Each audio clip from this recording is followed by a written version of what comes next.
I'll be home for Christmas. You can count on me. Welcome, December 4th, 2019. Got to do it every day. Every day next year, every day for the rest of the year. So this is going to be fast and quick. So watch the majority of the impeachment hearings today. And I got to tell you, I don't know what the hell is going on. I don't know. I don't know what to do. First, I thought, well, I signed on for another video that basically said that we're talking about precedents, right? Precedents with the presidents. And excuse me. That's important. And I think a couple of people today pointed that out. They talked a lot about previous presidents, President Kennedy, Roosevelt. They even went back to George Washington and a multitude of other, well, not a multitude, but many other presidents they talked about today in terms of what these guys had done in the past and would it be an impeachable act now? And in some ways, I feel like referring to the past, though the Constitution was written in the past, referring to the past is in some ways irrelevant. And it's irrelevant because, dude, it's freaking 2019, okay? And there are many things, the way the Constitution was written was very broad, and those guys were geniuses, and ultimately, I would actually like to do some research on how these documents were drawn up originally, because they are well thought out. And the fact that we can use a document that was written that long ago and apply it to the current law and actually use the language in the document and devise some sort of even strategy to try people is pretty incredible. But I go back to my original statement, and that is that I don't know. I don't know. I really don't know. I don't know what we have to think about and do what we think is best for the country, right? For the citizens of this country. And right now we're teetering. You look at the stock market; it's at 28,000. I think obviously it's a record, but if you really look at the numbers, you look at the national debt, you look at the true numbers. If you follow any people that are really pay attention to the actual health of the economy, there are some markers in the economy that are a bit troubling. This is not a video for that. However, the fact that people are actually working and making money and going out and spending money is definitely better than not. And so therefore, we're going to say that the economy is good. So my thoughts are then, okay, they mentioned today in the hearings today, if it's good for America, if it's good for the American people. So from the perspective of precedents, we must be talking about this. There must be some investigations. Now, there are a couple of things. I didn't take notes for this particular presentation today, so I'm just going to go off the top of my head, which has been most of the videos I've done. But anyway, one of the guys, Turley, I think his name is, mentioned that he felt like the Democrats were trying to make this impeachment hearing the fastest ever in history. And I think that that's a good point. And the other thing he wanted was that they spend more time investigating.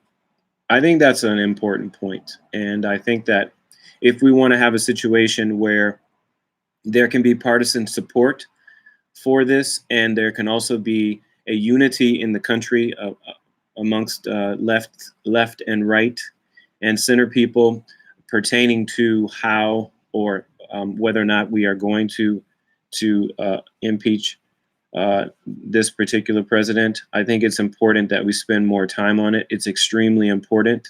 It's important to the health of the country, the health of the dialogue in the country. It's uh, it's it's important that people spend more time on both sides of the table, actually conversing about it and delivering their ideas and thoughts about their perspectives, because it's a ridiculous, the idea that we sit here and listen to one side that's partial and the other side that's partial, only ask questions mainly to the people that they know are also partial. I think is, I mean, it's silly. It's really silly. It's like you could look down at the screen and you could see where the representative was from, and then you could essentially guess what the line of questioning was going to be. And the fact that we're going over and over the same points is also ridiculous. And the fact, again, I just want to point out also that the fact that we're only asking questions to the people that we know we're going to get the right answers from. And I know they're trying to present their case, but at some point,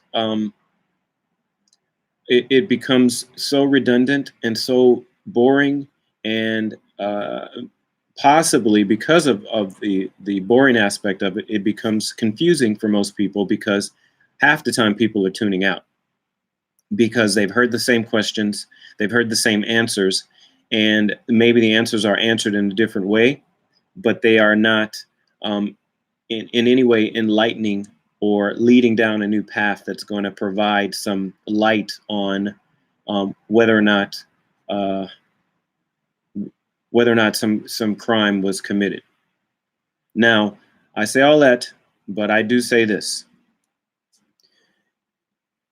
maybe this is my solve for the problem. So maybe we don't impeach the president, but I think that if you have a person who, if it's possible that a person used their power or was perceived to use their power um, to benefit a future election, which I'm sure all presidents have done at some point, if you really dug deep. I think that you could, well, what my solve would be, okay, Mr. President, you can no longer have any conversations by yourself. Now everybody has somebody has to be by your side at all times. We need someone listening in to your phone calls at all times, and whenever you cross the line, somebody's there to tell you that you can't do that, or at least your phone calls are going to be reported immediately when it pertains to the possibility of creating a sway in the election in the future. So, but at the end of the day, I still don't know. It's there's there's there's no real evidence, uh, much like the OJ trial, I guess. There was plenty of evidence, but there was no conclusive evidence. At least we were told that.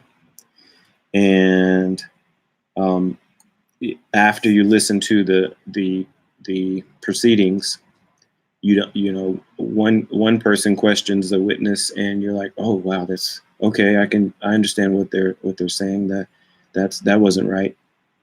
And then you listen to the other side, and you go, oh wow, I can see why they have that perspective. That wasn't right either. So now I'm right back in the middle. I don't know which side. I don't know which way to go.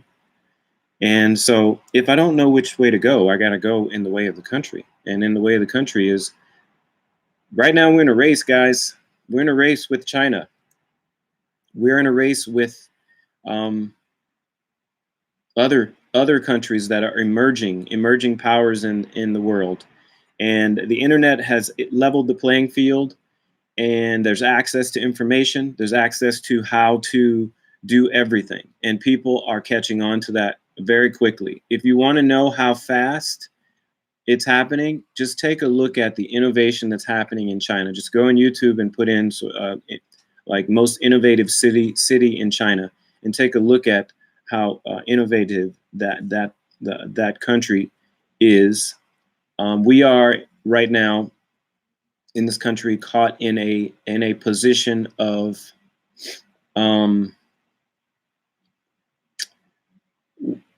we are stuck. We're stuck in a place where there are a bunch of people that are old and in charge.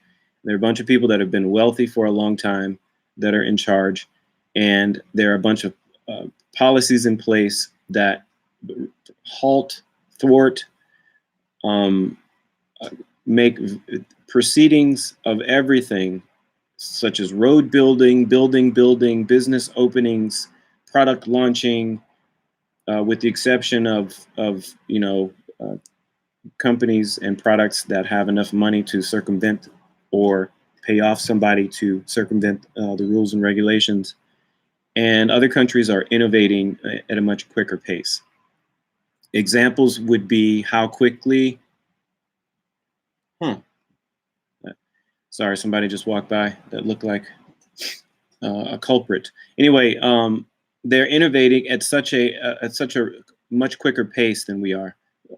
Example would be, take a look at how quickly China's building roads, and how quickly they're building railroads, how quickly they're building cities, and in some cases the cities aren't even being filled by people, but ultimately it's being done. And I'm not a big supporter. I'm not saying that I'm a huge supporter of China. I don't actually have any ill will towards any nation, honestly, because I've met people from many nations around the world, and I cannot say that from any nation I've never met a person, or I've ever met people from a country that I felt like were ultimately bad people. So in other words, there are always good people from every country in my experience. So so just going back to China and going back to America, we need to wake up and realize that we're caught in a position of such as two poles, and those two poles are holding us back. And if you have some Democratic friends, and you have some Republican friends, and you have some Libertarian friends, and you have some people that are in the center, you have some non-committed friends, all of you people need to start talking to each other about the issues. And this idea that I can't talk to you because you have liberal views, or I can't talk to you because you have conservative views, or we have to argue, or we have to hate each other. Those are all divisives. That's all divisive, and those are all used, essentially, in my opinion, by the political parties to keep you guys mired in these ideologies without actually discussing the real issues. We have an infrastructure. If you live in Los Angeles and you take a trip downtown, talked about this before, the roads in Los Angeles are ridiculous. The fact that we have to, my wife has a, I won't say what type of car it is, but it is it's an older car now, but it was an expensive car. And I was riding on a road and hit a pothole. It actually wasn't a pothole. It was a raised section on the freeway. So the freeway is made out of concrete, and they have sections that are sort of pieced together. So, one large block of concrete is placed on the ground next to another large block. Well, one of those blocks had raised on the freeway, and I was driving my kid to school, and my wife's car hit that raised section on the freeway, and it broke something in her car that was $3,000 to repair. And to me, that's ridiculous. I heard that some people have actually gotten the city to pay for those types of damages, but ultimately, it shouldn't be happening. If you drive down any road in LA, any part of Los Angeles, you can go to Beverly Hills, You can go to West LA. You can go to West Hollywood. You can go to Hollywood. In particular, Hollywood is a mess. Um, you can go to Santa Monica. The roads are terrible. I mean, they're absolutely terrible. Now, I've driven across the country. I've been up to the upstate New York. I've driven there. Obviously, in Boston. Boston has some pretty bad roads too. But you know what Boston has? Snow. And you know what they do with snow? With snow, they put salt on it, and it erodes the things under on the ground, and it's hard to keep up with roads. Chicago, bad roads, but they also have snow. LA doesn't have snow. Barely has rain. Um, so the fact that we have bad roads is ridiculous. Been to Missouri. Missouri's roads are pretty good, at least in the like the bigger cities. Texas had some pretty great roads as well. Also has some bad roads, but in more of the rural areas. But anyway, the point is that we have bigger issues, bigger fish to fry. We have innovation to make, and we should be holding these people accountable for the innovation and not be mired in the ideologies of left and right politics, because ultimately I think people mostly have similar wants and needs, and we just need to be able to talk about it. So the impeachment hearings, I have really no idea how they're going to go, or what should proceed, or what we should do. I just know that I'm still in the middle, and I have no idea where to go from here. So we'll talk about it again tomorrow. I think they're recessed for 5 days or for a certain amount of time, but I'll come back and give my views again. Adios. December 4th, 2019. Another one in the bucket.